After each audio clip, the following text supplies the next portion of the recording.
Hello friends, welcome back to cinema explainer. ഇന്ന് നമ്മൾ 2026 പുറത്തിറങ്ങിയ വിക്രം ഓൺ ഡ്യൂട്ടി എന്ന തെലുങ്ക് വെബ് സീരീസ് ആണ് നോക്കാൻ പോകുന്നത്. സീരീസിലേക്ക് കടക്കുന്നതിന് മുമ്പ് ചാനൽ ഇതുവരെ സബ്സ്ക്രൈബ് ചെയ്യാതെയാണ് നിങ്ങൾ വീഡിയോ കാണുന്നതെങ്കിൽ ചാനൽ ഒന്ന് സബ്സ്ക്രൈബ് ചെയ്ത് തൊട്ടടുത്തുള്ള ബെല്ലൈക്കൺ അമർത്തിയാൽ ഞങ്ങൾ അപ്ലോഡ് ചെയ്യുന്ന പുതിയ വീഡിയോസ് നിങ്ങളുടെ അരികിൽ ഉടനെ തന്നെ എത്തുന്നതായിരിക്കും. അപ്പോൾ നമുക്ക് ഒട്ടും സമയം കളയാതെ സീരീസിലേക്ക് കടക്കാം. വെബ് സീരീസ് തുടങ്ങുമ്പോൾ തന്നെ ശിരീഷ എന്ന പെൺകുട്ടിയെയാണ് കാണിക്കുന്നത്. ശിരീഷ ഹൈദരാബാദിൽ സോഫ്റ്റ്വെയർ എഞ്ചിനീയറായി ജോലി ചെയ്യുകയാണ്. ശിരീഷയ്ക്ക് മാതാപിതാക്കളില്ല. അവൾക്കുള്ളത് മുത്തശ്ശൻ മാത്രമാണ്. അദ്ദേഹം കൗസാരം എന്ന ഗ്രാമത്തിലാണ് താമസിക്കുന്നത്. അതുകൊണ്ട് ശിരീഷ എല്ലാ ശനിയാഴ്ചയും ഹൈദരാബാദിൽ നിന്ന് കൗസാരത്തേക്ക് പോയി ഞായറാഴ്ച മുത്തശ്ശനോടൊപ്പം ചെലവഴിച്ച് തിങ്കളാഴ്ച പുലർച്ചെ ഹൈദരാബാദിലേക്കുള്ള ബസ്സിൽ തിരികെ പോകാറാണ് പതിവ്. അങ്ങനെ ഇത്തവണയും കൗസാരത്ത് വന്ന ശിരീഷ തിങ്കളാഴ്ച പുലർച്ചെ 4 മണിക്ക് ഹൈദരാബാദിലേക്ക് പോകാൻ തയ്യാറായി. ഇത്തവണ ഓഫീസിൽ നിന്ന് ലീവ് എടുത്ത് ഒരാഴ്ച ഞാൻ നിങ്ങളുടെ അടുത്ത് നിൽക്കാം മുത്തശ്ശ എന്ന് പറഞ്ഞ് ബസ് സ്റ്റാൻഡിലേക്ക് തിരിക്കാൻ തുടങ്ങുന്നു. അപ്പോൾ മുത്തശ്ശൻ ബസ് സ്റ്റാൻഡ് വരെ ഞാനും വന്ന് നിന്നെ ബസ് കയറ്റി വിടാം വാ എന്ന് പറയുന്നു. അതിന് ശിരീഷ, നമ്മുടെ നാട്ടിൽ എനിക്ക് എന്താ പേടി മുത്തശ്ശ, ഞാൻ പൊക്കോളാം എന്ന് പറഞ്ഞ് നടന്ന് ബസ് സ്റ്റാൻഡിൽ എത്തിച്ചേരുന്നു. ബസ് സ്റ്റാൻഡിൽ ശിരീഷ അല്ലാതെ മറ്റാരും ഇല്ലായിരുന്നു. അതുകൊണ്ട് ശിരീഷ ബസ്സിനായി അവിടെ കാത്തു നിൽക്കുന്നു. കുറച്ചു കഴിഞ്ഞപ്പോൾ അവിടെ വൃത്തിയാക്കാൻ വന്ന ഒരു ലേഡി സ്വീപ്പർ ശിരീഷയെ കണ്ടിട്ട്, ഈ തണുപ്പത്ത് ഇവിടെ എത്ര നേരം നിൽക്കും, ആ ബസ് ഹൈദരാബാദിലേക്ക് പോകുന്നതാണ്, അതിൽ കയറിയിരിക്കുക എന്ന് പറഞ്ഞ് അവിടെ നിർത്തിയിട്ടിരിക്കുന്ന ബസ് കാണിച്ചു കൊടുക്കുന്നു. ശിരീഷ പോയി ആ ബസ്സിൽ കയറിയിരിക്കുന്നു. ആ ബസ്സിൽ വേറെ ആരും ഇല്ലായിരുന്നു. എന്നാൽ ഇവിടെയാണ് ട്വിസ്റ്റ്. കുറച്ചു കഴിഞ്ഞപ്പോൾ ബസ്സിന്റെ പിൻ സീറ്റിലുണ്ടായിരുന്ന മുഖംമൂടി ധരിച്ച് അജ്ഞാതനായ ഒരാൾ ശിരീഷയുടെ അടുത്തേക്ക് വന്ന് തന്റെ കയ്യിലുണ്ടായിരുന്ന കുപ്പി കൊണ്ട് അവളെ തലക്കടിക്കുന്നു. തലയ്ക്ക് പരിക്കേറ്റ ശിരീഷ ആളെ കണ്ട് ഞെട്ടി അവിടെ നിന്ന് ഓടി രക്ഷപ്പെടാൻ ശ്രമിക്കുമ്പോൾ ആ മുഖംമൂടിക്കാരൻ അവളെ ബലമായി ബസ്സിന്റെ പുറകിലേക്ക് വലിച്ചഴിച്ചു കൊണ്ടുപോയി അതിക്രൂരമായി മർദ്ദിക്കുകയും ബലാത്സംഗം ചെയ്യുകയും ചെയ്യുന്നു.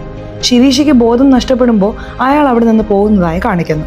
കുറച്ചു കഴിഞ്ഞപ്പോൾ മറ്റൊരു ലേഡി സ്വീപ്പർ ബസ്സിന്റെ ഗ്ലാസ്സിൽ രക്തം കണ്ട് ബസ്സിൽ കയറി നോക്കുകയും അവിടുത്തെ കാഴ്ച കണ്ട് ഞെട്ടുകയും ചെയ്യുന്നു. ശിരീഷയ്ക്ക് ജീവനുണ്ടെന്ന് മനസ്സിലായ അവർ ഉടനെ തന്നെ തന്റെ ബോസിനെ വിവരം അറിയിക്കുന്നു. ബോസ് പോലീസിനെ അറിയിച്ചതിനെ തുടർന്ന് പോലീസ് അവിടെ എത്തി ശിരീഷയെ ഹോസ്പിറ്റലിൽ അഡ്മിറ്റ് ചെയ്യുന്നു. ട്രീറ്റ്മെന്റ് ചെയ്ത ഡോക്ടർമാർ അവളെ ICUലാക്കുകയാണ്. സത്യത്തിൽ ശിരീഷ കോമയിലായിരുന്നു.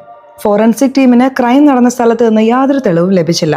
മറ്റൊരു വശത്ത് ഈ വിവരം മീഡിയ അറിഞ്ഞ് എല്ലാ TV ചാനലുകളിലും ഈ വാർത്ത തന്നെ കാണിച്ചുകൊണ്ടിരിക്കുന്നു. പോലീസ് അന്വേഷണം ആരംഭിച്ച് ശിരീഷയെക്കുറിച്ച് അവളുടെ ഓഫീസ് ജീവനക്കാരോടും സുഹൃത്തുക്കളോടും ചോദിച്ചറിയുന്നു. ശിരീഷ വളരെ നല്ല കുട്ടിയാണെന്നും അവൾ ആരോടും അധികം സംസാരിക്കാറില്ലെന്നും അവൾക്ക് പ്രണയബന്ധങ്ങളോ ശത്രുക്കളോ ആരുമില്ലെന്നും അവർക്ക് മനസ്സിലാവുന്നു. അങ്ങനെ പോലീസിന് ഈ കേസിൽ ഒരു തെളിവും കിട്ടുന്നില്ല. ക്രിമിനൽ ആരാണെന്നോ എന്തിനിത് ചെയ്തുവെന്നോ അവർക്ക് കണ്ടെത്താൻ കഴിയുന്നില്ല. മറുവശത്ത് ശിരീഷ ICUവിൽ ജീവന് വേണ്ടി പോരാടുകയാണ്. എത്ര ദിവസമായിട്ടും ശിരീഷയുടെ കേസിലെ പ്രതിയെ പോലീസിന് കണ്ടെത്താൻ കഴിയാത്തതിനാൽ ബലാത്സംഗം നടന്നിട്ട് ഇത്രയും ദിവസമായിട്ടും പോലീസ് പ്രതിയെ പിടിച്ചില്ലെന്നും മറ്റെല്ലാ കേസുകളെയും പോലെ കുറച്ച് ദിവസങ്ങൾ കഴിയുമ്പോൾ പ്രതിയെ പിടിക്കാതെയും ശിരീഷയ്ക്ക് നീതി ലഭിക്കാതെയും ഈ കേസ് അവസാനിപ്പിക്കുമെന്നും ആളുകളും മാധ്യമങ്ങളും പറയുന്നു. ഇതുകൊണ്ടാണ് പോലീസ് സംവിധാനത്തിലുള്ള വിശ്വാസം നഷ്ടപ്പെടുന്നതെന്ന് മീഡിയയിൽ കാണിച്ച് അവർ പോലീസിനെ രൂക്ഷമായി വിമർശിച്ചുകൊണ്ടിരിക്കുന്നു. ഇതെല്ലാം കണ്ടുകൊണ്ടിരുന്ന കമ്മീഷണർ മനോജ് കുമാറിന് മേലുദ്യോഗസ്ഥരിൽ നിന്നും മീഡിയയിൽ നിന്നും സമ്മർദ്ദമേറുന്നു. ഈ കേസ് വേഗത്തിൽ സോൾവ് ചെയ്യണമെങ്കിൽ അത് 100 ടീമിന് മാത്രമേ സാധിക്കൂ എന്ന് അദ്ദേഹം തീരുമാനിക്കുന്നു. ഇത് കേട്ട മറ്റൊരു പോലീസ് ഓഫീസർ, സാർ, ആ 100 ടീമിനെ നയിക്കുന്ന വിക്രം എന്താണ് ചെയ്തതെന്ന് നമുക്കറിയാം. ആ സംഭവം കാരണം അവൻ സസ്പെൻഡ് ചെയ്യപ്പെട്ടത് മാത്രമല്ല നമ്മുടെ ഡിപ്പാർട്ട്മെന്റിന്റെ മാനം പോവുകയും ചെയ്തു എന്ന് പറയുന്നു. ഇത് കേട്ട കമ്മീഷണർ, എന്താണ് നടന്നതെന്നും എങ്ങനെയാണ് നടന്നതെന്നും എനിക്ക് വ്യക്തമായിട്ട് അറിയാം. പഴയ കാര്യങ്ങൾ മനസ്സിൽ വെച്ചുകൊണ്ട് നീ വിക്രമിനെ കുറ്റപ്പെടുത്തുകയാണ്. അവൻ തന്റെ 100 ടീമിനോടൊപ്പം എത്രയോ കേസുകൾ സോൾവ് ചെയ്തിട്ടുണ്ടെന്ന് മറന്നുപോയോ? ഇപ്പോഴത്തെ സാഹചര്യത്തിൽ ഈ കേസിന് വിക്രം തന്നെയാണ് പെർഫെക്റ്റ്. അവൻ വേഗം അത് സോൾവ് ചെയ്യും എന്ന് തന്റെ മേലുദ്യോഗസ്ഥരോട് പറയുന്നു. ഇത് കേട്ട മേലുദ്യോഗസ്ഥൻ, വിക്രം ഇപ്പോൾ എവിടെയാണുള്ളത്, ഉടനെ അവനുമായി സംസാരിക്കുക എന്ന് പറയുന്നു. ഇവിടെയാണ് കഥയിലെ പ്രധാന കഥാപാത്രമായ DSP വിക്രമിനെ കാണിക്കുന്നത്. വിക്രം ഇപ്പോൾ സസ്പെൻഷനിലാണ്. അതെന്തുകൊണ്ടാണെന്ന് കഥ മുന്നോട്ട് പോകുന്നവരും മനസ്സിലാവും. നിലവിൽ വിക്രം മാതാപിതാക്കൾക്കൊപ്പം വീട്ടിൽ താമസിച്ച് വീട്ടുജോലികളെല്ലാം നോക്കി നടത്തുകയാണ്. അങ്ങനെ കമ്മീഷണർ വിക്രമിനെ വിളിച്ചിട്ട്, നിന്നോടൊന്ന് സംസാരിക്കണം വാ എന്ന് പറയുന്നു. വിക്രം പോയി കമ്മീഷണറെ കാണുമ്പോൾ അദ്ദേഹം ശിരീഷ കേസിനെ കുറിച്ച് സംസാരിക്കുകയും ഇപ്പോൾ ഡിപ്പാർട്ട്മെന്റിന്റെ മേൽ വലിയ പ്രഷറുണ്ട്, നിനക്ക് മാത്രമേ ഈ കേസ് സോൾവ് ചെയ്യാൻ കഴിയൂ എന്ന് പറയുകയും ചെയ്യുന്നു. ഇതെല്ലാം കേട്ട വിക്രം, ആ സംഭവം നടന്നിട്ട് ഇപ്പോൾ 1 വർഷമായി സാർ, ഒരു കോള് പോലും ഒരു മെസ്സേജ് പോലും ചെയ്തില്ല. ഇപ്പൊ വിളിച്ച് കുറഞ്ഞ പക്ഷം എങ്ങനെയുണ്ടെന്ന് പോലും ചോദിക്കാതെ നിങ്ങൾക്ക് ആവശ്യമുള്ളത് മാത്രമാണ് പറയുന്നത്. സോറി സർ, കഴിഞ്ഞു പോയ ആ സംഭവത്തിൽ നിന്ന് ഞാനിപ്പോൾ പുറത്തു വരുന്നതേ ഉള്ളൂ. ഇനി വീണ്ടും അതിലേക്ക് തിരിച്ചു പോകാൻ താല്പര്യമില്ല എന്ന് പറഞ്ഞ് അവിടെ നിന്ന് പോകാനൊരുങ്ങുന്നു. അപ്പോൾ കമ്മീഷണർ, നിന്നെക്കുറിച്ച് എനിക്ക് നന്നായിട്ട് അറിയാം വിക്രം. നിന്റെ ശരീരത്തിൽ യൂണിഫോം ഉണ്ടെങ്കിലും ഇല്ലെങ്കിലും നിന്നിലെ പോലീസ് എപ്പോഴും ഡ്യൂട്ടി ചെയ്തുകൊണ്ടേയിരിക്കും എന്ന് പറയുന്നു. സീൻ കട്ട് ചെയ്താൽ തന്റെ ജീവിതത്തിൽ നടന്ന സംഭവം ഓർത്ത് അവിടെ നിന്ന് പോകുമ്പോൾ ആ സമയത്ത് തന്നെ വിക്രമിന് അവന്റെ സുഹൃത്തിന്റെ കോൾ വരുന്നു. നമ്മുടെ രാജേഷിന് ആക്സിഡന്റ് ആയി ഹോസ്പിറ്റലിൽ അഡ്മിറ്റ് ചെയ്തിരിക്കുകയാണ്. അവന് O നെഗറ്റീവ് ബ്ലഡ് വേണം. നിന്റേത് അത് തന്നെയല്ലേ, വേഗം വാ എന്ന് പറയുന്നു. വിക്രം ഉടൻ തന്നെ ഹോസ്പിറ്റലിൽ എത്തുന്നു. അതേ ഹോസ്പിറ്റലാണ് ശിരീഷയെ ICUവിൽ പ്രവേശിപ്പിച്ചിരിക്കുന്നത്. അവിടെ ഹോസ്പിറ്റലിന് പുറത്ത് കുറച്ചുപേർ ശിരീഷയുടെ കേസിൽ പോലീസ് ഇതുവരെ പ്രതിയെ പിടിച്ചില്ലെന്നും എത്രയും വേഗം പ്രതിയെ പിടിച്ച് ശിരീഷയ്ക്ക് നീതി ഉറപ്പാക്കണമെന്നും പെൺകുട്ടികൾക്ക് സംരക്ഷണം നൽകണമെന്നും ആവശ്യപ്പെട്ട് പോലീസിന് മുന്നിൽ പ്രതിഷേധിക്കുകയായിരുന്നു. ഇതെല്ലാം കണ്ട വിക്രം പോയി ബ്ലഡ് നൽകി അവിടെ നിന്ന് മടങ്ങാൻ തുടങ്ങുമ്പോൾ ICUവിന് മുന്നിൽ കരഞ്ഞുകൊണ്ടിരിക്കുന്ന ആ വൃദ്ധനെ കണ്ട് അതാരാണെന്ന് സുഹൃത്തിനോട് ചോദിക്കുന്നു. അതിന് സുഹൃത്ത്, KSRM ബസ് സ്റ്റോപ്പിൽ ഒരു പെൺകുട്ടി ബലാത്സംഗം ചെയ്യപ്പെട്ടില്ലേ, ആ കുട്ടിയുടെ മുത്തശ്ശനാണത്. ആ പെൺകുട്ടി ICUവിലാണ്. അവൾ രക്ഷപ്പെടാൻ ബുദ്ധിമുട്ടാണെന്ന് ഡോക്ടർമാർ പറയുന്നു. അദ്ദേഹത്തെ കാണുമ്പോൾ പാവം തോന്നുന്നു എന്ന് പറയുന്നു. ഇത് കേട്ട് വിക്രം രംഗയ്യയുടെ അടുത്തേക്ക് പോയി നിങ്ങൾക്ക് കൂട്ടായ വേറെ ആരുമില്ലേ എന്ന് ചോദിക്കുന്നു. അതിന് രംഗയ്യ, എൻ്റെ കൊച്ചുമകൾക്ക് ഞാനും എനിക്ക് അവളും അല്ലാതെ ഞങ്ങൾക്ക് ആർക്കും വേറെ ആരുമില്ല. ഒറ്റയ്ക്ക് പോകണ്ട, ഞാൻ കൂട്ടുവരാമെന്ന് പറഞ്ഞിട്ടും എൻ്റെ നാട്ടിൽ എനിക്ക് എന്താ പേടിയെന്നും പറഞ്ഞു പോയതാണ്. ഇത്തവണ വന്നാൽ ഒരാഴ്ച നിൽക്കാമെന്നും പറഞ്ഞിട്ടാണ് പോയത്. ഇങ്ങനെ ജീവൻ മരണ പോരാട്ടത്തിലാണ് അവളിപ്പോ. എനിക്ക് ശക്തി ഉണ്ടായിരുന്നെങ്കിൽ എൻ്റെ കൊച്ചുമകളോട് ഈ ക്രൂരത കാണിച്ചവനെ എൻ്റെ കൈകൊണ്ട് തന്നെ വെട്ടിക്കൊല്ലുമായിരുന്നു. ഇത്രയൊക്കെ നടന്നിട്ടും പോലീസ് അവനെ ഇതുവരെ പിടിച്ചിട്ടില്ല. എൻ്റെ കുട്ടിയുടെ ചിറകരിഞ്ഞിട്ട് അവൻ മാത്രം ഇപ്പോഴും സ്വതന്ത്രനായി നടക്കുകയാണ്. ഞങ്ങൾക്കിനി നീതി ലഭിക്കുമെന്നുള്ള വിശ്വാസം തന്നെ നഷ്ടപ്പെട്ടു എന്ന് പറഞ്ഞ് വികാരധീരനാവുന്നു. ഇതെല്ലാം കേട്ട വിക്രം ICUവിലുള്ള ശിരീഷയെ നോക്കിക്കൊണ്ട് ഈ കേസിൽ ശിരീഷയ്ക്ക് നീതി ലഭിച്ചില്ലെങ്കിൽ ഈ സമൂഹത്തിന്, പ്രത്യേകിച്ച് സ്ത്രീകൾക്ക്, പോലീസിനുള്ള വിശ്വാസം പൂർണ്ണമായി നഷ്ടപ്പെടുമെന്നും അങ്ങനെ സംഭവിക്കാൻ പാടില്ലെന്നും തീരുമാനിക്കുന്നു. അവൻ ഉടനെ കമ്മീഷണറെ വിളിച്ച് ഞാൻ ഈ കേസ് ഏറ്റെടുക്കാം സാർ എന്ന് പറയുകയും പോയി കമ്മീഷണറെ കാണുകയും ചെയ്യുന്നു. കമ്മീഷണർ അവനോട് നിന്നെക്കുറിച്ച് എനിക്കറിയാം വിക്രം, ഈ കേസിൽ ഇരയ്ക്ക് നീതി ലഭിക്കുന്നതിനോടൊപ്പം ഓരോ സ്ത്രീക്കും ഈ സമൂഹത്തിൽ സ്വതന്ത്രമായി സഞ്ചരിക്കാൻ കഴിയുമെന്ന വിശ്വാസം കൂടി നമ്മൾ നൽകണം. നാളെ വന്ന് ഡ്യൂട്ടിയിൽ ജോയിൻ ചെയ്യ്. നിന്റെ ഹണ്ട് ടീമിന്റെ ഡീറ്റെയിൽസ് നാളെ ഞാൻ പറയാം എന്ന് പറയുന്നു. അടുത്ത സീനിൽ പിറ്റേ ദിവസം വിക്രം പോലീസ് യൂണിഫോം ധരിച്ച് ഡ്യൂട്ടിയിൽ ജോയിൻ ചെയ്യാൻ കമ്മീഷണറുടെ ഓഫീസിലെത്തുന്നു. കമ്മീഷണർ വിക്രമിന് അവന്റെ ഹണ്ട് ടീമിന്റെ ലിസ്റ്റ് നൽകാൻ പോകുമ്പോഴാണ് അവിടെ ഒരു ടെസ്റ്റ്. അപ്പോൾ കമ്മീഷണർക്ക് ഒരു കോൾ വരുന്നു. അത് സംസാരിച്ച ശേഷം കമ്മീഷണർ വിക്രമിനോട്, സോറി വിക്രം, നീ ഡിപ്പാർട്ട്മെന്റിൽ വീണ്ടും ജോയിൻ ചെയ്യാതിരിക്കാൻ സാവിത്രി കോടതിയിൽ നിന്ന് സ്റ്റേ വാങ്ങിക്കൊണ്ട് വന്നിട്ടുണ്ട്. നിന്റെ സസ്പെൻഷൻ തുടരും. ഇതൊരു ഓർഡറാണ്, എൻ്റെ കൈകളിൽ ഒന്നുമില്ല എന്ന് പറയുന്നു. ഇത് കേട്ട് വിക്രം സങ്കടത്തോടെ അവിടെ നിന്ന് മടങ്ങാൻ തുടങ്ങുമ്പോൾ സാവിത്രി വിക്രമിനെ കണ്ടിട്ട്, നിരപരാധിയായ എൻ്റെ മകന്റെ ജീവനാണ് നീ എടുത്തത്. ഞാൻ ജീവിച്ചിരിക്കുമ്പോൾ നിന്നെ ഈ യൂണിഫോം അണിയാൻ ഞാൻ സമ്മതിക്കില്ല എന്ന് ദേഷ്യത്തോടെ പറഞ്ഞു പോകുന്നു. അതോടെ വിക്രമിനും വലിയ വിഷമാവുന്നുണ്ട്. ഇങ്ങനെയൊക്കെ നടക്കുമ്പോൾ മറുവശത്ത് സന്തോഷ് എന്നൊരാൾ പോലീസ് സ്റ്റേഷനിൽ പോയി അവിടുത്തെ കോൺസ്റ്റബിളിനോട് പറയുന്നുണ്ട്, മോഷണ കേസിൽ ജയിലിൽ പോയ എൻ്റെ അനിയൻ 2 ദിവസം മുമ്പാണ് ജയിലിൽ നിന്ന് ഇറങ്ങിയത് സർ. എന്നാൽ അന്നു മുതൽ അവനെ കാണാനില്ല. നിങ്ങളെങ്കിലും അവനെ കണ്ടുപിടിക്കണം. ഇത് കേട്ട കോൺസ്റ്റബിൾ, നിനക്ക് ആരുടെയെങ്കിലും പേരിൽ സംശയമുണ്ടോ എന്ന് ചോദിക്കുന്നു. അപ്പോൾ സന്തോഷ് ഒരു ഫോട്ടോ കാണിച്ചുകൊണ്ട് പറയുന്നുണ്ട്, എൻ്റെ അനിയൻ്റെ കൂടെ നിൽക്കുന്നത് അവൻ്റെ ഫ്രണ്ട് ശിവയാണ് സർ. എൻ്റെ അനിയൻ ഇങ്ങനൊരു കള്ളനാകാൻ കാരണം അവനാണ്. 2 പേരും കൂടിയാണ് മോഷണ കേസിൽ ജയിലിൽ പോയത്. എനിക്ക് അവൻ്റെ മേലെ സംശയമുണ്ട്. ഇതെല്ലാം നടക്കുമ്പോൾ മറുവശത്ത് അതേ ശിവ ഭയങ്കരമായ ടെൻഷനിൽ ഒരു രഹസ്യ സ്ഥലത്തേക്ക് പോകുന്നതായി കാണിക്കുന്നു. ഈ സമയത്ത് വിക്രം ഇതിനെക്കുറിച്ച് തന്നെ ചിന്തിച്ച് വിഷമിച്ചിരിക്കുകയാണ്. വിക്രം ഇങ്ങനെ വിഷമിച്ചിരിക്കുന്നത് കാണുന്ന അവൻ്റെ അമ്മ അവനോട് പറയാണ്, ആ അമ്മ സ്വന്തം മകനെ നഷ്ടപ്പെട്ട് നിന്നോടുള്ള ദേഷ്യത്തിലാണ്. അവരുടെ വിഷമം നീ നന്നായി മനസ്സിലാക്കിയിട്ടുണ്ട്. പക്ഷെ എൻ്റെ മകൻ ജീവിച്ചിരിപ്പുണ്ടായിട്ടും എല്ലാം നഷ്ടപ്പെട്ടവനെ പോലെ ഇരിക്കുകയാണ്. എൻ്റെ സങ്കടം കൂടി നീ മനസ്സിലാക്കടാ. കാരണം ഞാനും ഒരു അമ്മയല്ലേ. ഒരു പ്രശ്നം നമ്മുടെ മുന്നിലേക്ക് വന്നിട്ടുണ്ടെങ്കിൽ അതിനുള്ള പരിഹാരവും നമ്മുടെ കയ്യിലുണ്ടെന്നാണ് അതിൻ്റെ അർത്ഥം. അപ്പോൾ കമ്മീഷണർ വിക്രമിനെ വിളിച്ച് ഒന്ന് കാണണം എന്ന് പറയുന്നു. വിക്രം വീണ്ടും കമ്മീഷണറെ കാണാൻ പോകുന്നു. കമ്മീഷണർ വിക്രമിനോട് ചോദിക്കുന്നുണ്ട്, നിനക്ക് ജോലി വേണോ അതോ നീതി വേണോ എന്ന്. നീ തന്നെ തീരുമാനിക്കണം. നിന്റെ മേലുള്ള സ്റ്റേ മാറുന്നത് വരെ ഈ കേസിൽ നമുക്ക് വെറുതെ ഇരിക്കാൻ കഴിയില്ലല്ലോ. നിന്റെ ശരീരത്തിൽ യൂണിഫോം ഉണ്ടാവില്ല, അത്രയല്ലേ ഉള്ളൂ. എന്നാലും നീ യൂണിഫോം ഇല്ലാതെ ഡ്യൂട്ടി ചെയ്യണം. നീ അഭിമാനത്തോടെ ധരിക്കുന്ന യൂണിഫോം നിനക്ക് തിരികെ കിട്ടണമെങ്കിൽ നിനക്ക് മുന്നിലുള്ളത് ഒരേ ഒരു വഴി മാത്രമാണ്, ഈ കേസ് സോൾവ് ചെയ്യുക. നിന്റെ യൂണിഫോം നിന്റെ ശരീരത്തിലേക്ക് തന്നെ തിരിച്ചു വരും. ഇത് കേട്ട് വിക്രം, ഇതുവരെ ഞാൻ യൂണിഫോം ഇട്ടുകൊണ്ടാണ് ഡ്യൂട്ടി ചെയ്തത് സാർ. എന്നാൽ ഇന്നു മുതൽ ആ യൂണിഫോം അണിയാൻ വേണ്ടി ഞാൻ ഡ്യൂട്ടി ചെയ്യാം എന്ന് പറയുന്നു. അതിന് കമ്മീഷണർ, നിന്റെ ഹണ്ട് ടീമിന്റെ ഡീറ്റെയിൽസ് ഞാൻ മെസ്സേജ് ചെയ്യാം. ഞാൻ ഇതിനോടകം DGP സാറുമായും സംസാരിച്ചിട്ടുണ്ട്. കേസ് തുടങ്ങിക്കോളൂ എന്ന് പറയുന്നു. ഇത് കേട്ട വിക്രം ശരി സാർ എന്ന് പറഞ്ഞിട്ട് തന്റെ ഹണ്ട് ടീമിന്റെ ഡീറ്റെയിൽസ് എല്ലാം പരിശോധിക്കുന്നു. അവന്റെ ഹണ്ട് ടീമിൽ ഹെഡ് കോൺസ്റ്റബിൾ രംഗറാവു, ക്രൈംബ്രാഞ്ച് SI അഖില, കൂടാതെ എത്തിക്കൽ ഹാക്കറായ അലി എന്നിവരാണുള്ളത്. അങ്ങനെ വിക്രം ഹണ്ട് ഓഫീസിൽ വെച്ച് ഈ 3 പേരെയും കണ്ട് കേസിനെ കുറിച്ച് സംസാരിക്കുന്നു. നമ്മൾ ഈ കേസ് സോൾവ് ചെയ്യണം. സത്യത്തിൽ ഇതെങ്ങനെയാണ് നടന്നത്, ആരാണ് ചെയ്തത്, ഇതെല്ലാം നമ്മൾ തന്നെ കണ്ടുപിടിക്കണം. അങ്ങനെ അൺഒഫീഷ്യലായി കേസ് അന്വേഷണം തുടങ്ങി. ആദ്യം ICUലുള്ള ശിരീഷയുടെ അടുത്ത് പോയി അവളുടെ അവസ്ഥ കണ്ട് ഡോക്ടറോട് വിവരങ്ങൾ ചോദിച്ചറിയുന്നു. ശേഷം ഫോറൻസിക് ഓഫീസർ കീർത്തനയുമായി സംസാരിക്കുന്നു. കീർത്തന അവരോട് പറയുന്നു, ക്രിമിനൽ മദ്യക്കുപ്പി കൊണ്ട് അവളുടെ തലയിൽ ശക്തമായി അടിച്ചതുകൊണ്ടാണ് ഡീപ് ടിഷ്യൂസ് എല്ലാം ഡാമേജ് ആയി അവൾ ബ്രെയിൻ ഡെഡ് ആയത് സർ. വളരെ ക്രൂരമായിട്ടാണ് അവൻ ബലാത്സംഗം ചെയ്തത്. സെമൻ സാമ്പിളുകൾ ഞങ്ങൾ ശേഖരിച്ചിട്ടുണ്ട്. എന്നാൽ സംശയിക്കപ്പെടുന്നവർ ആരുമില്ലാത്തതിനാൽ ഇതാരുമായി മാച്ച് ചെയ്യണമെന്ന് അറിയാതെ നിൽക്കുകയാണ്. ഇത് കേട്ട വിക്രം സംശയപ്പെടുന്നവരെ നമ്മൾ ഉടൻ തന്നെ പിടികൂടും എന്ന് പറഞ്ഞ ക്രൈം സ്പോട്ടിലേക്ക് പോകുന്നു. അവിടെ വെച്ച് CCTV ഫുട്ടേജുകൾ പരിശോധിച്ചപ്പോൾ അതിന്റെ കേബിളുകൾ മുറിച്ച നിലയിലാണെന്ന് മനസ്സിലാവുന്നു. അപ്പോൾ വിക്രം തൊട്ടടുത്തുള്ള MLA ഗസ്റ്റ് ഹൗസിന് പുറത്തുള്ള CCTV ക്യാമറ കണ്ട് അതിന്റെ ഫുട്ടേജ് വേണമെന്ന് അലിയോട് പറയുന്നു. അതിനുശേഷം ആദ്യം ഈ ക്രൈം കണ്ട ലേഡി സ്വീപ്പറോടും അവളുടെ ബോസിനോടും വിവരങ്ങൾ ചോദിച്ചറിയുന്നു. ബോസ് ഈ ക്രൈമിനെ കുറിച്ച് പോലീസിന് വിവരം നൽകിയപ്പോൾ പോലീസുകാർ എത്തുന്നതിന് മുൻപേ മീഡിയക്കാർ അവിടെ എത്തിയിരിക്കുന്നുവെന്ന് വിക്രമിന് മനസ്സിലാവുന്നു. അപ്പോഴേക്കും അലി ആ CCTV ഫുട്ടേജ് വിക്രമിനെ കാണിക്കുന്നു. അതിൽ ശിരീഷ ബസ്സിൽ കയറുന്നതും കുറച്ചു കഴിഞ്ഞ് ലേഡി സ്വീപ്പർ ബസ്സിൽ കയറി ഭയപ്പെട്ട് തിരികെ ഇറങ്ങി പോകുന്നതുമുണ്ട്. എന്നാൽ ക്രിമിനൽ ബസ്സിൽ കയറുന്നതോ ബസ്സിൽ നിന്ന് ഇറങ്ങുന്നതോ അതിലില്ല. അത് കണ്ട വിക്രമിന് ക്രിമിനൽ ബസ്സിന്റെ മുൻവശത്തെ ഡോർ ഉപയോഗിച്ചിട്ടില്ലെന്ന് മനസ്സിലാവുന്നു. അപ്പോൾ കോൺസ്റ്റബിൾ രംഗറാവു വിക്രമിന്റെ അടുത്ത് വന്ന് പറയുന്നു, സർ, ആ കുട്ടി കയറിയ ബസ് വർക്കിംഗ് അല്ലായിരുന്നു. അത് വർക്ക്ഷോപ്പിലേക്ക് കൊണ്ടുപോകേണ്ട ബസ്സായിരുന്നു. 5 ദിവസമായി അത് അവിടെ തന്നെ കിടക്കുകയാണ്. ഇത് കേട്ട വിക്രം പറയുന്നു, എങ്കിൽ ഹൈദരാബാദിലേക്ക് പോകേണ്ട ബസ് അതേ സമയത്ത് തന്നെ വന്നിട്ടുണ്ടാവണം. ആ ക്രിമിനൽ കൃത്യമായി നിരീക്ഷിച്ച് പ്ലാൻ ചെയ്ത പ്രകാരമാണ് ശിരീഷയെ ആക്രമിച്ചത്. അവനെ ഞാൻ വെറുതെ വിടില്ല. സത്യത്തിൽ അന്ന് ആ ക്രൈം നടന്നതിന് തൊട്ടു പിന്നാലെ തന്നെ ഹൈദരാബാദിലേക്കുള്ള ബസ് അവിടെ വന്ന് പോയിട്ടുണ്ടായിരുന്നു. തുടർന്ന് വിക്രം ഉടനെ തന്നെ ആ ബസ്സിൽ കയറി ക്രൈം നടന്ന സ്ഥലമൊക്കെ നോക്കി അന്ന് രാത്രി അവിടെ എന്താണ് സംഭവിച്ചതെന്ന് ഊഹിക്കുന്നു. അപ്പോഴാണ് വിക്രമിന് മനസ്സിലാവുന്നത് ആ ക്രിമിനൽ ശിരീഷയെ കൊല്ലാനായിട്ടാണ് അറ്റാക്ക് ചെയ്തതെന്നും എന്നാൽ ഭാഗ്യം കൊണ്ട് അവൾ ജീവനോടെ രക്ഷപ്പെട്ടിരുന്നുവെന്നും അതുകൊണ്ട് ശിരീഷയുടെ ജീവൻ ഇപ്പോഴും അപകടത്തിലാണെന്നും ആ ക്രിമിനൽ ഉറപ്പായും അവളെ കൊല്ലാൻ ശ്രമിക്കുമെന്നും മനസ്സിലാക്കിയ വിക്രം ഉടനെ ഹോസ്പിറ്റലിൽ ശിരീഷയ്ക്ക് കാവൽ നിൽക്കുന്ന കോൺസ്റ്റബിളിനെ വിളിച്ചിട്ട്, നിങ്ങൾ എവിടെയാണ്, ശിരീഷ സേഫ് ആണോ എന്ന് ചോദിക്കുന്നു. അതിന് കോൺസ്റ്റബിൾസ്, ചായ കുടിക്കാൻ വേണ്ടി ഞങ്ങൾ ഇപ്പോൾ ഒന്ന് പുറത്തിറങ്ങിയതേ ഉള്ളൂ സർ എന്ന് പറയുന്നു. ഇത് കേട്ട വിക്രം, ശിരീഷ അപകടത്തിലാണ്, ഉടനെ അവളുടെ അടുത്തേക്ക് പോകും എന്ന് പറഞ്ഞതും കോൺസ്റ്റബിൾ ഓടി ICUവിന്റെ അടുത്തേക്ക് പോകുന്നു.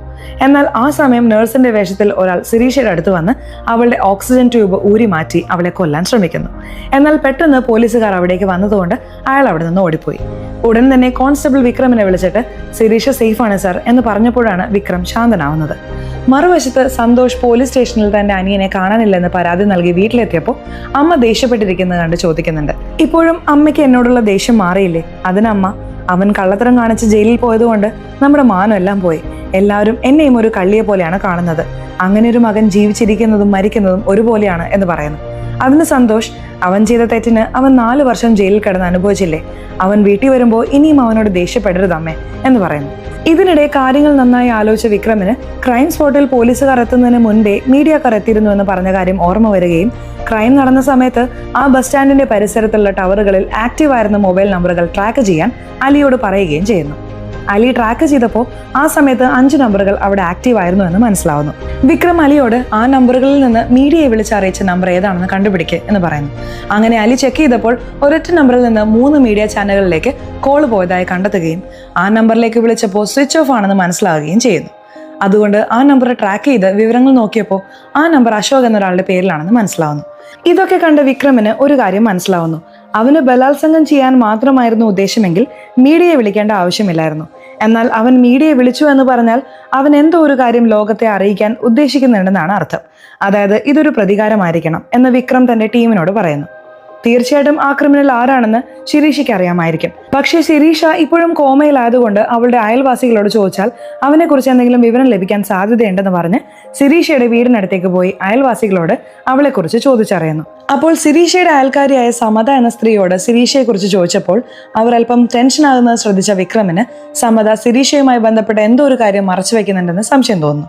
അവൻ സമതയെ കണ്ട്, നിങ്ങൾ ശിരീഷയുമായി നല്ല അടുപ്പത്തിലല്ലേ, അവൾക്ക് എന്തു പ്രശ്നമുണ്ടെങ്കിലും നിങ്ങളോട് പറയാതിരിക്കല്ലോ, നന്നായി ഓർത്തു നോക്ക്, നിങ്ങൾ പറയുന്നത് കൊണ്ട് ശിരീഷയ്ക്ക് നീതി ലഭിച്ചേക്കാം എന്ന് പറയുന്നു. ഇതെല്ലാം കേട്ട സമത നന്നായി ആലോചിച്ച ശേഷം അവരോട് പറയുന്നുണ്ട്, 4 വർഷം മുമ്പ് ഒരു ദിവസം രാത്രി ശിരീഷ വീട്ടിലേക്ക് നടന്നു വരുമ്പോൾ 2 പേര് അവളെ ഫോളോ ചെയ്യുകയും മോശമായി പെരുമാറുകയും ചെയ്തു. അവരിൽ നിന്ന് താൻ കഷ്ടപ്പെട്ട് രക്ഷപ്പെട്ട് വന്നതാണെന്ന് പറഞ്ഞ് അവൾ സങ്കടപ്പെട്ടിരുന്നു. പിറ്റേ ദിവസം ശിരീഷയുടെ മുത്തശ്ശൻ പോലീസ് സ്റ്റേഷനിൽ പരാതി നൽകി. ശിരീഷയെ ഉപദ്രവിച്ചവരിൽ ഒരാളുടെ പേര് കുമാർ എന്നാണെന്ന് അവൾ പറഞ്ഞിരുന്നു. ഇതെല്ലാം കേട്ട വിക്രം ആ പോലീസ് സ്റ്റേഷനിൽ പോയി ആ കേസിന്റെ വിവരങ്ങൾ നോക്കിയാൽ ശിരീഷയെ ഉപദ്രവിച്ചവരുടെ പേരുകൾ അറിയാമല്ലോ എന്ന് കരുതി സ്റ്റേഷനിലെത്തി ആ തീയതിയിൽ രജിസ്റ്റർ ചെയ്ത ഫയലുകൾ പരിശോധിച്ച് നോക്കുന്നു. എന്നാൽ ശിരീഷയുടെ പേരിൽ ഒരു പരാതിയും രജിസ്റ്റർ ചെയ്തിട്ടില്ലെന്ന് മനസ്സിലാവുന്നു. അതുകൊണ്ട് ശിരീഷയുടെ മുത്തശ്ശന്റെ പേരിൽ നോക്കിയിട്ടും പരാതി ഇല്ലാത്തതുകൊണ്ട് വിക്രമിന് ഒന്നും മനസ്സിലാവുന്നില്ല. അന്ന് ശിരീഷയ്ക്ക് പ്രായപൂർത്തിയായിട്ടില്ലാത്തത് കൊണ്ട് പോക്സോ കേസും പരിശോധിച്ച് നോക്കി, അതും ഉണ്ടായിരുന്നില്ല. ശിരീഷയുടെ പേരിൽ പരാതി ഇല്ലാത്തത് എന്തുകൊണ്ടാണെന്ന് ആലോചിച്ച വിക്രമിന് ക്രൈം സ്പോട്ടിൽ ആക്റ്റീവ് ആയിരുന്ന നമ്പർ അശോകിന്റെ പേരിലാണല്ലോ എന്ന് ഓർമ്മ വരികയും അശോകിന്റെ പേരിൽ എന്തെങ്കിലും പരാതി രജിസ്റ്റർ ചെയ്തിട്ടുണ്ടോ എന്ന് ചെക്ക് ചെയ്യാൻ അഖിലയോട് പറയുകയും ചെയ്യുന്നു. അഖില പരിശോധിച്ച് നോക്കിയ ശേഷം വിക്രമിനോട് അശോകിന്റെ കൂടെ ശിവകുമാറിന്റെ പേരിലും കേസ് രജിസ്റ്റർ ചെയ്തിട്ടുണ്ടെന്ന് പറയുന്നു. എന്നാൽ ഇവിടെ ട്വിസ്റ്റ് എന്താണെന്ന് വെച്ചാൽ അത് പീഡന കേസ് ആയിരുന്നില്ല, മറിച്ച് അതൊരു മോഷണ കേസായിരുന്നു. അത് കണ്ട വിക്രം ഞെട്ടിയിട്ട് മോഷണ കേസോ എന്ന് ചോദിക്കുന്നു. ഈ കേസ് എഴുതിയ CI മനോഹർ എവിടെയാണെന്ന് അവിടുത്തെ കോൺസ്റ്റബിളിനോട് ചോദിക്കുമ്പോൾ അദ്ദേഹം റിട്ടയർ ചെയ്തിട്ട് 2 വർഷമായെന്ന് മനസ്സിലാവുന്നു. അതോടെ വിക്രം CI മനോഹറിന്റെ അഡ്രസ്സും വിവരങ്ങളും ചോദിച്ചറിഞ്ഞ് അദ്ദേഹത്തെ പോയി കാണുന്നു. പോക്സോ കേസിനെ എന്തിനാണ് മോഷണ കേസാക്കി മാറ്റി എഴുതിയത് എന്ന് ചോദിച്ചപ്പോൾ മനോഹർ പറയാണ്, പോക്സോ കേസ് രജിസ്റ്റർ ചെയ്താൽ ആ കുട്ടിയെക്കുറിച്ച് TV-യിലൊക്കെ വാർത്ത വന്നാൽ അവളുടെ ജീവിതം നശിച്ചുപോകുമെന്ന് ആ കുട്ടിയുടെ മുത്തശ്ശൻ ഭയപ്പെട്ടു. എനിക്കും അതേ പ്രായമുള്ള ഒരു മകളുണ്ട്, അതുകൊണ്ടാണ് എനിക്ക് അദ്ദേഹത്തിന്റെ വിഷമം മനസ്സിലായത്. പക്ഷേ ആ തെമ്മാടികൾക്ക് ശിക്ഷ ലഭിക്കണമെന്ന് ഉറപ്പിച്ചു തന്നെ അവരുടെ മേൽ ഞാൻ മോഷണ കേസ് ചാർജ് ചെയ്യുകയും അവർക്ക് 4 വർഷം ജയിൽ ശിക്ഷ കിട്ടാൻ വേണ്ടത് ചെയ്യുകയും ചെയ്തു. ഇതെല്ലാം കേട്ട വിക്രം, നിങ്ങളുടെ ചിന്ത നല്ലത് തന്നെയായിരുന്നു, എന്നാൽ അത് അന്ന് മാത്രമേ ശരിയായുള്ളൂ. ഇപ്പോൾ ശിരീഷ മരണക്കിടക്കയിലാണ്. ഈ ഫയൽ പ്രകാരം ഇവർ ജയിലിൽ നിന്ന് ഇറങ്ങിയിട്ട് 2 മാസമായി. എന്നാൽ ഇവരെവിടെയാണെന്ന് ഒരു സൂചനയുമില്ല. ഇതൊരു പ്രതികാരമായിട്ടാണ് എനിക്ക് തോന്നുന്നത്. ഈ കേസിൽ ഇവർ 2 പേരുമാണ് മുഖ്യ പ്രതികൾ. ഇവരെവിടെയാണെങ്കിലും ഞാൻ ഇവരെ തിരഞ്ഞു പിടിക്കുകയും ശിരീഷയ്ക്ക് നീതി ഉറപ്പാക്കുകയും ചെയ്യും എന്ന് പറയുന്നു. അടുത്ത സീനിൽ കംപ്ലൈന്റ് ഫയലിലുള്ള ഇവരുടെ 2 പേരുടെയും അഡ്രസ്സുകളുടെ അടിസ്ഥാനത്തിൽ വിക്രമും സംഘവും അശോകന്റെ വീട്ടിൽ പോയി അവന്റെ ജ്യേഷ്ഠനോടും അമ്മയോടും അശോകനെ കുറിച്ച് ചോദിക്കുന്നു. അപ്പോൾ സന്തോഷ് ജയിലിൽ നിന്ന് ഇറങ്ങിയ ശേഷം അവൻ വീട്ടിലേക്ക് വന്നിട്ടില്ല. ഇതിനെക്കുറിച്ച് പോലീസ് സ്റ്റേഷനിൽ ഞാൻ മിസ്സിംഗ് കംപ്ലൈന്റ് കൊടുത്തിട്ടുണ്ട് എന്ന് പറഞ്ഞ ശേഷം സത്യത്തിൽ എന്താണ് സംഭവിച്ചത് സാർ എന്ന് ചോദിക്കുന്നു. അതിന് വിക്രം അടുത്തിടെ നടന്ന ശിരീഷ എന്ന പെൺകുട്ടിയുടെ ബലാത്സംഗ കേസിൽ അശോകിന് സംശയമുണ്ട് എന്ന് പറയുന്നു. ഇത് കേട്ട സന്തോഷ് ഞെട്ടിക്കൊണ്ട് അശോക് അങ്ങനത്തെ കാര്യങ്ങളൊന്നും ചെയ്യില്ല സാർ, ഇതെല്ലാം ആ ശിവ ചെയ്തതായിരിക്കും എന്ന് പറയുന്നു. ഇത് കേട്ട വിക്രമും ടീമും ശിവയുടെ അഡ്രസ്സിലേക്ക് പോകുന്നു. എന്നാൽ വീട്ടിൽ ശിവ ഉണ്ടായിരുന്നില്ല. അവിടെ ശിവയുടെ കുറച്ച് ഫോട്ടോകളും ചില ന്യൂസ് പേപ്പർ ആർട്ടിക്കിൾസും ഉണ്ടായിരുന്നു. ഇത് കണ്ട രംഗറാവു വിക്രമിനോട്, സാർ ഇവൻ തന്നെയായിരിക്കും ബലാത്സംഗം ചെയ്തത്, ഇവനെ കിട്ടിയാൽ കേസ് ക്ലോസ് ആയി എന്ന് പറയുന്നു. ഇത് കേട്ട വിക്രം അലിയോട് ഉടനെ ശിവയുടെ നമ്പർ ട്രാക്ക് ചെയ്യാൻ പറയുകയും അലി ശിവയുടെ നമ്പർ ട്രാക്ക് ചെയ്ത ശേഷം അത് വിക്രമിനോട് പറയുകയും ചെയ്യുന്നു.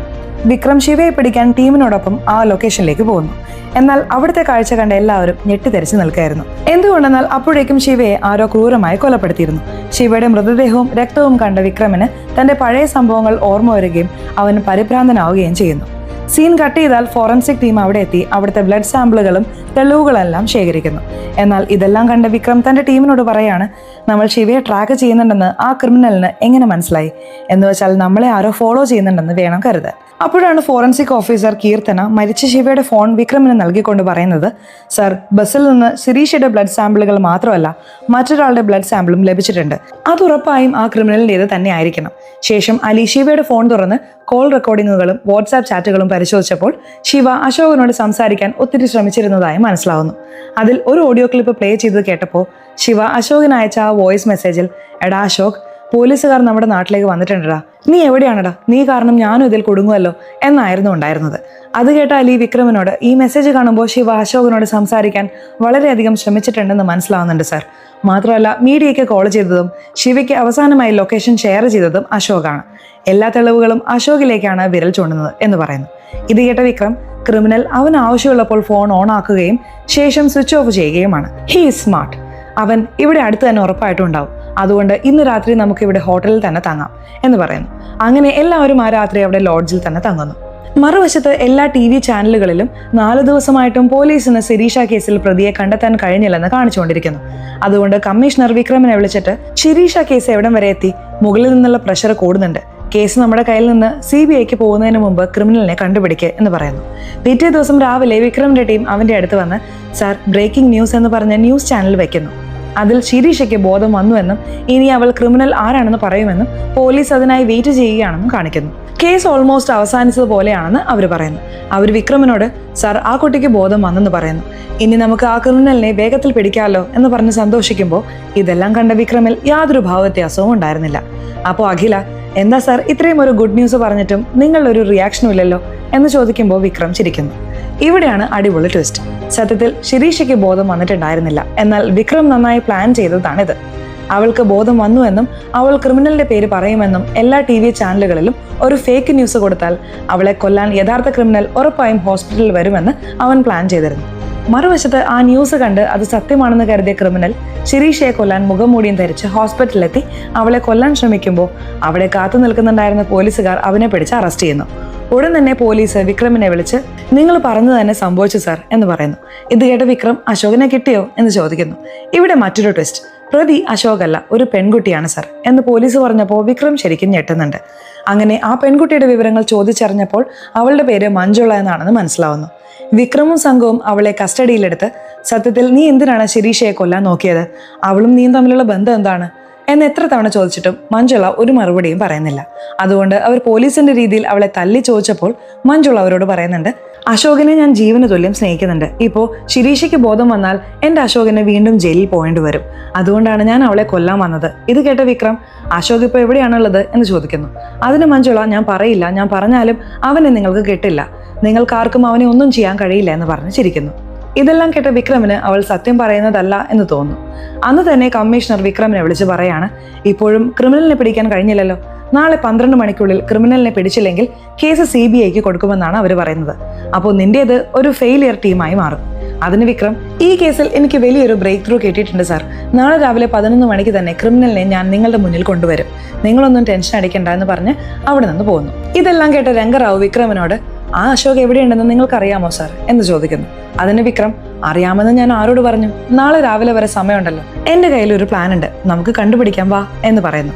സീൻ കട്ട് ചെയ്താൽ പിറ്റേ ദിവസം രാവിലെ വിക്രം പോയി കമ്മീഷണറെ കാണുന്നു.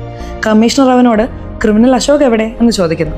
അതിന് വിക്രം, അലി അവനെ കൊണ്ടുവരുന്നുണ്ട് സാർ എന്ന് പറഞ്ഞ് ഈ കേസിനെ കുറിച്ച് ചുരുക്കത്തിൽ അദ്ദേഹത്തോട് വിശദീകരിക്കുന്നു.